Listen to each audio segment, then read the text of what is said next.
That's exactly why I have said that if he had put his foot down, probably the course or the fate of UPA2 would have been different. If he had put his foot down and stopped this process from unfolding. It could have been any other process. We were not prescribing a process. It could have been any other process, but this process was faulty in a large number of ways. And the government has also accepted that rules and regulations have not been followed, goalposts have been shifted. Yes, the computation that we did, they have been debating the amounts. It's a dereliction of duty, Mr. Rai, that you're talking about. Well, dereliction of duty, whichever way you put it, whichever way you put it. But the Prime Minister was completely aware of each development in the 2G. The 26th December letter makes it very clear about what the intentions of the then minister were. Why did you hold yourself back at that time? No, we Did you didn't speak to the Prime Minister? Tell me about your interactions with the Prime Minister in this period when you were investigating, looking into, and when the 2G scam report came up. We did. See, for the CAG, it's not appropriate for the CAG, it's not ethical for the CAG to converse with the Prime Minister or anybody else in government on an issue which is coming out in a report. We don't go and ask questions of a Prime Minister or a Minister. We look at records. After we've looked at records, we raise queries. They give us answers. You must have met him. I met the Prime Minister any number of times. What did he tell you about the 2G scam? When I met the Prime Minister, the report was out. When was this? And the first time I met the Prime Minister after the report was out was on the 16th of November itself. 16th of November was the date, or was the day on which the report was tabled in the Parliament. That was the day on which we were completing 150 years of existence of the CAG's establishment. And we had a function in the Vigyan Bhavan where we had the President, the Prime Minister, etc. come. And that's when I met the Prime Minister for the first time. Who walked up to whom? You walked up to the Prime Minister, or Prime Minister walked up to you? It was my duty to receive the Prime Minister and escort him into the... What did he say to you? Well, the Prime Minister, usual things. Then he did mention that this report is being tabled today. And he had a difference of opinion about our computation. He says, I don't agree with your calculations. What did you say to him? So I said, we have given 4 models of calculations. Any one of those could be, taken as correct, or I have said in the report itself, the report that we put out, we said these computations can be debated. But that there has been a loss to the National Exchequer cannot be denied. You don't think the Prime Minister was trying to influence your mind? By then it was too late. The report was out. He certainly was not trying to influence, and he did not try to influence me before the preparation of the report. Do you think the seeds of the 2G scam rest in the fact that the Prime Minister of India, Dr. Manmohan Singh, consented to keeping spectrum pricing outside the purview of the GOM after giving in to the then Minister, Dayanidhi Maran? In fact, that is an issue which we found, which we felt was leading up to the entire problem. In the year 2006 itself, the then Telecom Minister, Mr. Maran, decided that pricing of spectrum should not be within the terms of reference of the group of ministers which had been constituted earlier. And he wrote back to the Prime Minister and even said that, as I discussed with you, please keep this out. And though the terms of reference were issued and the meeting should have taken place, for the entire calendar of 2006, not a single meeting of the group of ministers took place because pricing continued to be a part of the terms of reference. It was in December that the Cabinet Secretariat issued revised terms of reference in which spectrum pricing did not figure, and then the meetings took place. Why did the Prime Minister of India oblige Dayanidhi Maran? Well, and the term related to spectrum pricing was deleted in the revised terms of reference, issued on 7 December 2006. That's very difficult for me to conjecture today because it finds no evidence in the records of government. There must have been conversations, but audit normally goes by records only, and we didn't find any other record excepting this exchange. No, but how can you say that? On 28th February 2006, Maran wrote a letter to Manmohan Singh and asked spectrum pricing to be kept out of the GOM's purview. Yes, I said in January and February, he's written twice, and in that he's also mentioned that as discussed with you, which means he did make a pitch in a person-to-person discussion to keep spectrum pricing out. And whatever assurance the Prime Minister may have given, but the terms of reference were not changed. And since they were not changed, the meeting did not take place. But there is no written proof that the Prime Minister obliged Dyanidhi Bhatt. There is no evidence, record evidence on record, which shows that how this issue has been examined to remove pricing from the spectrum. Mr. Vinod Rai, is the 2G scam got a lot to do with the Prime Minister of India keeping his fingerprints off the scam while trying to influence the process from behind? Well, that's not possible for any Prime Minister. It's not possible for any Prime Minister because what happens is each of these large issues do land up on the table of the Prime Minister. Mr. Rai, you refer, now let's go back to a certain MP from the ruling party, that is the Congress, who during a PAC meeting went on to question the Finance Ministry for its failure to compute losses in the 2G case. The same MP, you say, went out to point out how the deal for Swan was a sweetheart deal and called it a black and white case. Who is this MP? Yeah, see, what happened was... Who is this MP? Now, wait, let me see if I can... Congress party MP who during a PAC meeting questioned the Finance Ministry for its failure to compute losses in the 2G case and actually went on to point out how the deal for Swan was a sweetheart deal and called it a black and white case. Yeah. See, what happened was... Who was the MP? I'll tell you. Before the report, our audit report was out, the PAC had started examination. Yeah. And they called lots of people. Finance Ministry officials were also called in. And when the Finance Ministry officials were called in, the member who was then asking questions was one Mr. K.S. Rao. He told them that, look, have you computed the losses? Yeah. They said, no, we haven't. Yeah. They said, why haven't you done that? Yeah. So they said they don't have the wherewithal to compute losses, which is very fair. I mean, it's not the Finance Ministry's job, it's the auditor's job to do all that. So they said, we have not done. Then he said, look, it's a very simple thing. Yeah. And I've mentioned this because these issues were brought into media attention by the retired DG who said that it was... You talk of another MP, a lawyer you mentioned, presumably from the Congress again, who wondered why there was no action by the Finance Ministry between 2001 and to 2010 on bidding. Who was this MP who was critical of his own government?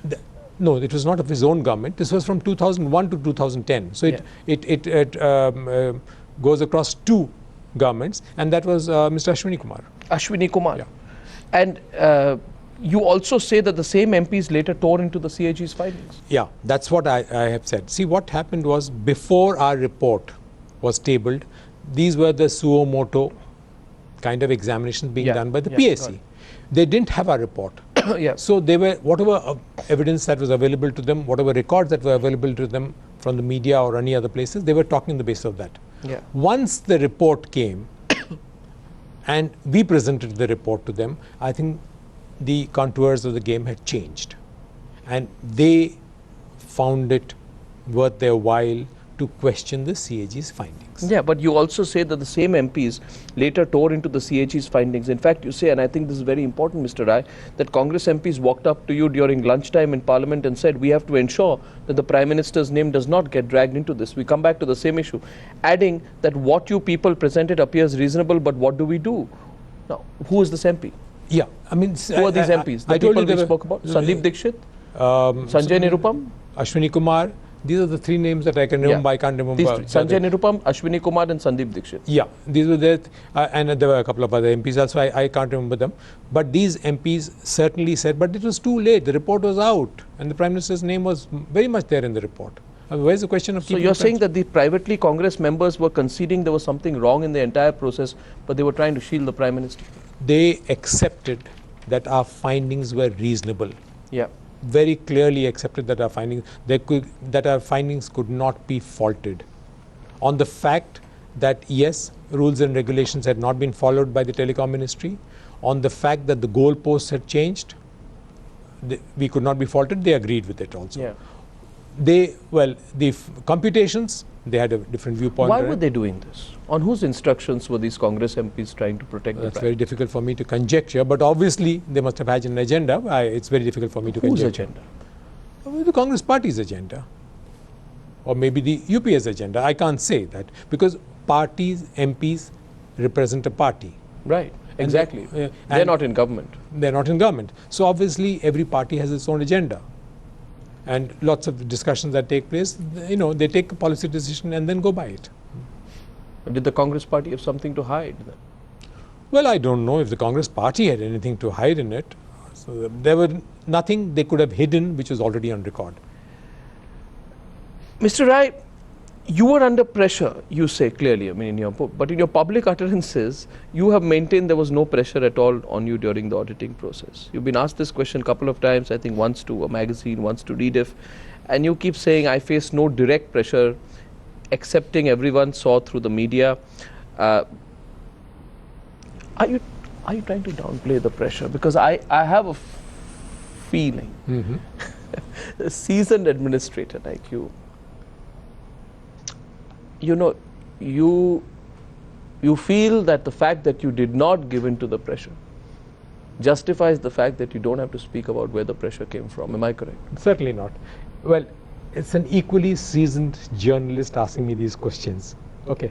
But let me not half as seasoned as you, sir. But let me assure you that pressures, if any, had come. Number one, they would not have made any impact on us because the Indian Audit and Accounts Department, I must say, are very professional, totally apolitical, and they don't get exposed to any political leanings in their career. So there's nothing that they need to be cowed down upon. But pressures, if any, that can only come through the media space. How? And well, in the media space, people were talking about the fact that the CAG was exceeding his mandate, the CAG was going to media. I thought the media was supporting you. Media was very supportive. The judiciary has been very supportive. In fact, that's some of the reasons why these stories have continued to produce practical results, you know. They have. I mean, the audit reports that we put out in Did you ever leak a story to the media? We leaked a Did story? you ever leak a No. story? No. Did you ever, in your moment of perhaps, you know, a different form of epiphany, think that, you know, you will not get to the truth the normal way, hence it is important to put the material out in the public domain, because none other than the Prime Minister of India accused you of crossing the line vis-a-vis the media? Yeah. I was confident about one thing, that there was no pressure or force which would have stopped us from getting to the truth. Page number 66, I think you recount that part with fair amount of bitterness, don't you, sir? You know, where he said, 29th June 2011, he accused you of leaking stories. He said, well, I think the CAG also leaks. And it is not a function of the CAG. It has never been that the CAG has held a press conference as the present CAG, referring to you, has done. But nobody is commenting on this. It is not right for the CAG to go into issues which are not the concern of the CAG. It is not the CAG's business to comment on policy issues. They should limit themselves to the mandate given under the Constitution. We are a permissive society. If the media can get away with murder, so can the CAG. He was chiding your office, not just you personally. I wish he had told me this personally. He had not. He spoke to media on this. Right. We were certainly very upset about it. I happened to be out of Delhi when he made these comments. I came back to Delhi and I got the transcript from the PMO which they had put out on the website, and I have given a reply to the Prime Minister. I did not deem it fit for me to get into media space and talk about what the Prime Minister had said. So I gave him a point-by-point reply to what the three observations he has made in this pertaining to the CAG. And I said, look, you can even discuss this with me. But he, in any of my discussions with him, he has never... Then you met him as well? I met him. In the letter itself, I wrote that... Short time? I wrote to him that if you wish, I'm available at short notice. And he called you? He called me. At short notice, he called you? He called. Prime Ministers don't give appointments at short notice. He obviously wanted to meet you. No, but I must, in all fairness, say that when a CAG seeks appointment, he gets it. Okay. I got it. You got the appointment. Yeah. Then what happened? Oh, well, I had written him the letter which had 3 points in it. The first one was, he had mentioned, which you just read out, saying that this CAG holds media conferences which no CAG has done. Right. I pointed it out to him that in my entire tenure, and then I was only halfway through my tenure, sure, I'd never held a press conference. Sure. And I said it's a verifiable fact. Yeah. That's number one. Number two, I said was, he said that I've transgressed my mandate. Right. My mandate, I explained to him, my mandate is to conduct performance audit, and it's been cleared by Parliament for us to do that. And performance audit goes a step beyond financial audits also, which is to see the efficiency of spending money. And it is my job to point these things out. I've mentioned it very clearly. And on the last point, which is, I think, an unfair observation on the CAG, which you alluded to earlier also, why should the CAG himself leak reports? It's like stealing his own thunder. Did he accept your points? He most certainly accepted my points. And what did he say? He listened to me, and he was very accommodating. Was he looking nervous? Well, I have no Prime Minister. Was he concerned?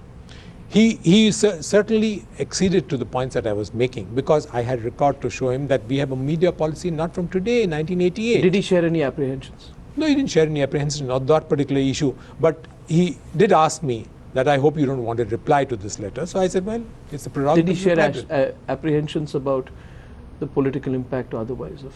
No, not on these issues. It was in the political domain. No, none of these issues, because these issues were of 2012, and he didn't mention anything about those things. No personal conversation? No personal conversations in that meeting, no. He said nothing to you? No, he didn't. You were at war at that time with him. Well, I was at war, but I've said that my interactions with him, has always been gracious. If you say we were at war, well, the media did make it out as if we were at war. But I think we were totally following the mandate of any CAG, which means without fear or favor. That's what President Venkataraman had said, Dr. Radhakrishnan had said.